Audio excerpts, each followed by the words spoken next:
Autonomia differenziata, materiali controcorrente, l'ultimo libro del costituzionalista Mario Bertolissi, presentato in Consiglio regionale del Veneto al consigliere Alessio Morosin. Un incontro significativo con cui fare il punto su quanto è stato fatto alla luce del referendum sull'autonomia del 22 ottobre 2017. Averlo presentato ad inizio legislatura è il segno dell'impegno che questo Consiglio continuerà nel segno proprio dell'autonomia differenziata.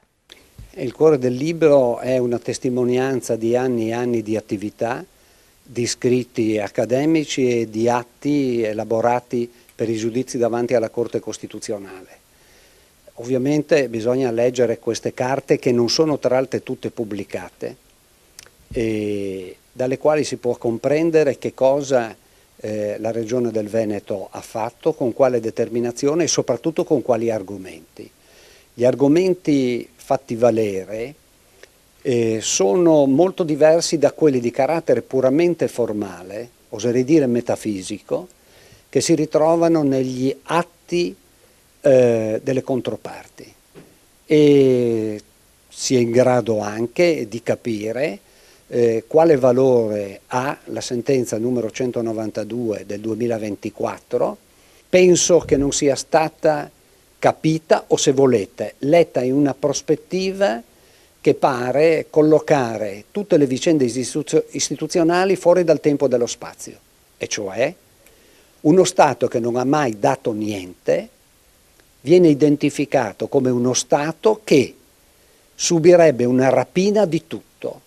senza poter reagire, e la Corte si erge a presidio di queste iniziative che sono assolutamente inesistenti e destinate a non prodursi mai. Quindi vi ho anche detto che cosa penso di queste giaculatorie. La presentazione di questo libro a me è parsa fondamentale, direi indispensabile, perché è un libro di un valore assoluto, ricco di una memoria dei fatti e di quelli che sono i passaggi normativi che sono stati toccati, scritto da un illustre costituzionalista come il professor Bertolissi, e quindi ho detto devo fare qualcosa di importante, voglio mettere una copia di questo libro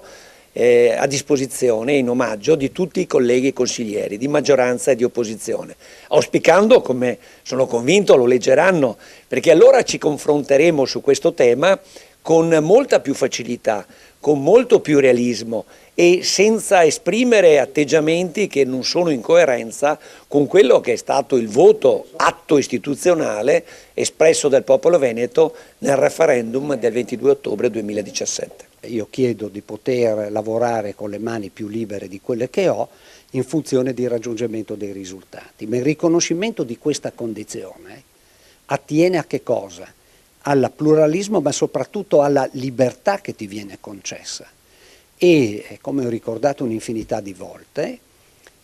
i regimi illiberali, guardate che può diventare illiberale anche un regime che